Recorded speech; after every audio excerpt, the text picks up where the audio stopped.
di depan hilang. Ada juga ada juga di anak-anak lah. Jadi ngomong belum ini. Sekarang Pak Reza. Nunggu angel.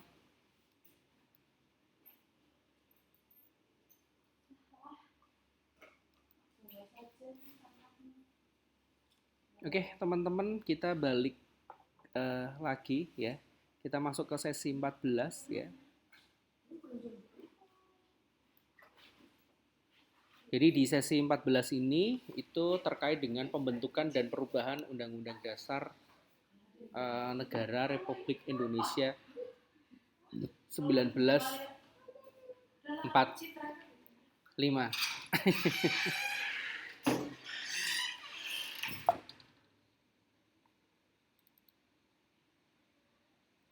Jadi terkait dengan pembentukan ya, pembentukan UUD 45 di sini itu ada 4 poin penting yang perlu teman-teman ketahui. Yang pertama itu terkait dengan pondasi konstitusional. Jadi kalau kita berbicara masalah pondasi konstitusional, itu berarti pondasi konstitusi negara yang kemudian mengatur terkait dengan prinsip dasar pemerintah dan hak dari warga negara. Kemudian UUD 45 nih. Kalau kita berbicara masalah UUD 45, artinya di sini UUD 45 itu akan menjadi dasar konstitusi ya, atau menjadi pondasi itu tadi sejak kemerdekaan Indonesia. Jadi UUD 45 ini telah mengalami beberapa perubahan yang bisa dikatakan cukup signifikan melalui proses yang namanya amandemen.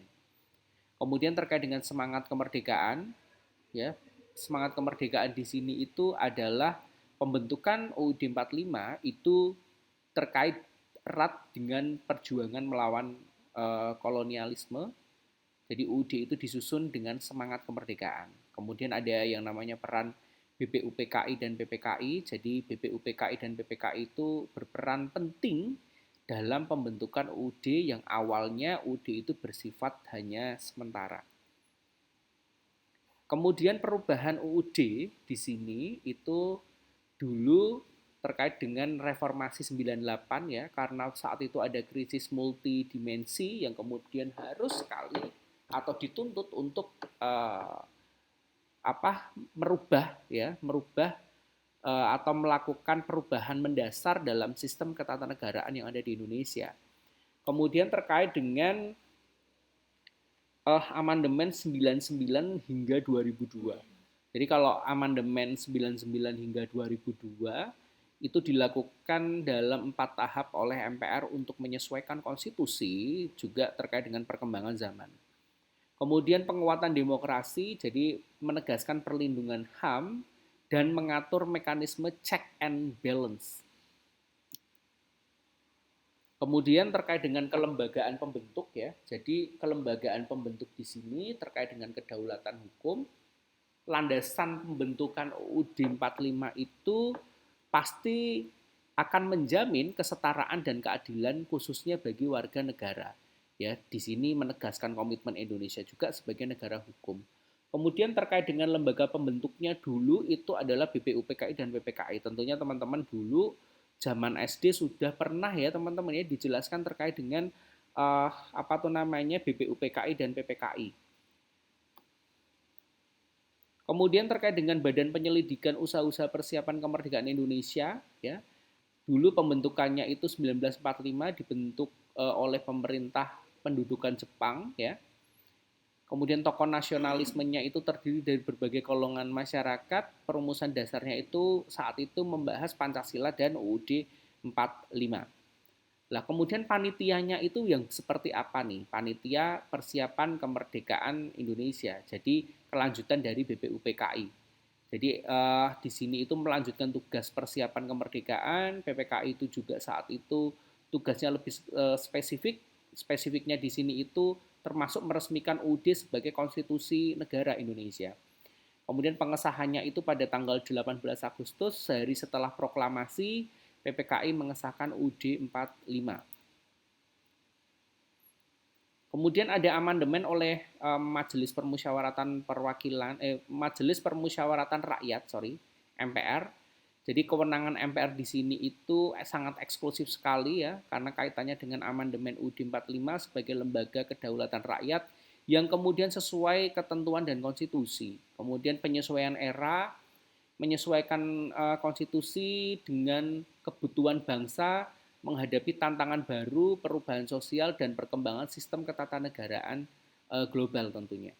Kemudian konstitusi hidup ya, undang-undang sebagai living constitution harus kemudian mampu mengakomodasi perkembangan nilai demokrasi, HAM, kemudian juga sistem pemerintahan efektif sesuai dengan aspirasi rakyat. Kemudian terkait dengan upaya secara kolektif, yaitu proses amandemen itu melibatkan partisipasi publik, kajian akademis, dan pertimbangan politik yang mencapai konsensus nasional yang menjamin pastinya terkait dengan kedaulatan rakyat. Kemudian mekanisme pembentukan dan perubahan ya, proses konstitusional di sini, pembentukan perubahan UUD di Indonesia itu melibatkan lembaga-lembaga negara dengan kewenangannya yang khusus. Kemudian lembaga berwenang, proses ini dilakukan oleh institusi yang kemudian memiliki legitimasi konstitusional untuk menyusun dasar hukum negara, prosedur formal ya, kemudian mekanisme pembentukan dan perubahan mengikuti proses yang telah kemudian ditetapkan dalam sebuah konstitusi tentunya. Kemudian terkait dengan mekanisme pembentukan undang-undang dasar ya. Jadi ada yang namanya penyusunan, kemudian ada yang namanya sebuah perumusan, ada yang namanya sebuah pengesahan, juga ada yang namanya implementasi. Ini sebenarnya pelajaran sejarah aja teman-teman, jadi kita merimain aja. Kemudian mekanisme perubahan UUD ya terkait dengan pengajuan usul ya, usul itu diajukan oleh minimal sepertiga anggota MPR secara tertulis dan menyebutkan bagian yang akan diubah. Pembahasan formalnya itu juga ya, MPR itu akan membahas usulan perubahan dalam sidang khusus yang memenuhi ketentuan konstitusional. Penetapan perubahan itu akan ditetapkan ya terkait dengan persyaratan dan persetujuan yang kemudian ditentukan pada pasal 37 UUD 45. Nah, di sini akan ada syarat quorum dalam proses perubahan UUD. Jadi 2/3 hadir anggota ya, minimal 2/3-nya itu harus hadir dalam dalam sidang perubahan. Kemudian keputusan perubahan itu memerlukan persetujuan 50% plus 1 dari seluruh anggota. Kemudian 100%-nya itu terkait dengan konsensus, jadi perubahan itu memerlukan konsensus kuat untuk menjamin stabilitas sistem. Kemudian terkait dengan batasan dalam perubahan UUD 45, ya batasan di sini itu nanti teman-teman bisa baca di pasal 37 ayat 5. Ya, jadi menetapkan jika negara kesatuan Indonesia itu tidak akan dapat diubah, ketentuan ini menjadi identitas dan keutuhan negara. Batasan ini berlaku terlepas dari dinamika politik sosial yang kemudian ada di dalam masyarakat. Jadi yang namanya bentuk negara itu tidak akan pernah bisa diubah. Kemudian ada prinsip perubahan ya. Yang pertama itu terkait dengan kehati-hatian ya, memerlukan pertimbangan matang dan hati-hati, kehendak bersama mencerminkan aspirasi dan kesepakatan kolektif bangsa. Kemudian keseimbangan ya, menyesuaikan dengan perkembangan zaman tanpa mengabaikan nilai dasar. Kemudian dokumen hidup ya, UUD adalah konstitusi yang dapat berkembang sesuai dengan kebutuhan. Kemudian terkait dengan klausul tidak dapat diubah dalam konstitusi, nanti teman-teman bisa baca di pasal 37 ayat 5 ya. Kemudian mencerminkan cita-cita bersama, dasar historisnya itu adalah kesepakatan dari pendiri-pendiri bangsa yang mempertimbangkan keberagaman wilayah di Indonesia tentunya. Kemudian konstitusi rigid dalam UUD 45 ya, prinsip konstitusi rigid ya, itu menerapkan khususnya menyangkut bentuk negara, tingkat fleksibilitas berbagai aspek lain seperti pemerintahan ya yang moderat, HAM, pemilihan umum ya, lembaga negara. Kemudian fungsi klausul yang tidak dapat diubah, itu konstitusi rigid itu tadi, batasan absolute amandemen, meskipun UUD kemudian memberikan ruang amandemen, klausul ini kemudian menjadi batasan absolut dan tidak dapat dilanggar ya terkait dengan bentuk negara. Kemudian implikasi klausulnya itu tidak dapat dirubah ya, jaminan keutuhan ya, memberikan jaminan bahwa Indonesia itu akan tetap menjadi negara kesatuan. Pencegahan disintegrasi, menghindari resiko fragmentasi yang muncul jika bentuk negara diubah. Karena kalau bentuk negara diubah, semua aspek juga pasti akan berubah. Kemudian komitmen negara, komitmen nasional. Jadi kalau kita berbicara masalah komitmen nasional itu, kita akan berbicara bagaimana komitmen untuk menjaga keutuhan NKRI sebagai warisan dan tanggung jawab bersama. Begitu teman-teman ya.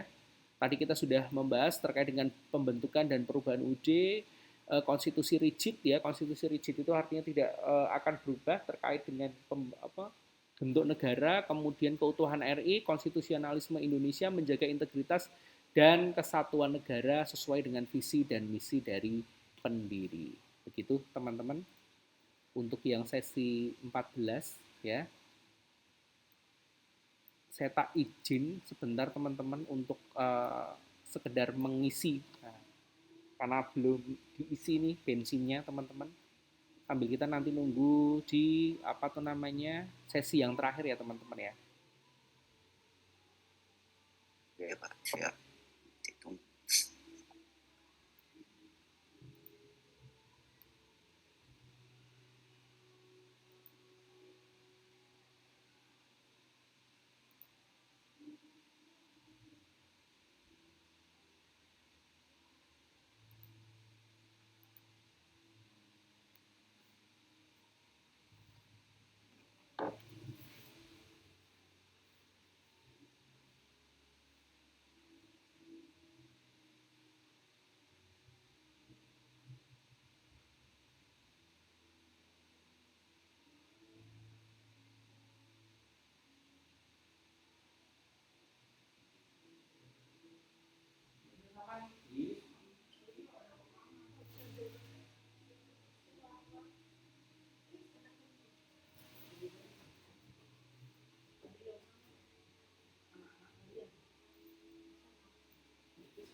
Mbak, ning di sini? Ya, ada apa ya nih? Mbak Kokong. Kawarin apa Pak ya? Pak Permoan, si sweeper apa wis Pak tulisan? Itu Pak Bro. Ini aja si Pak Permoan. Pak Bro Mas dulu Pak jadi tinggal. Ya, ya. Mbak Nila tak tinggal bentar makan ya. Ini aman ya Mbak, nengen ya Mbak.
去找你。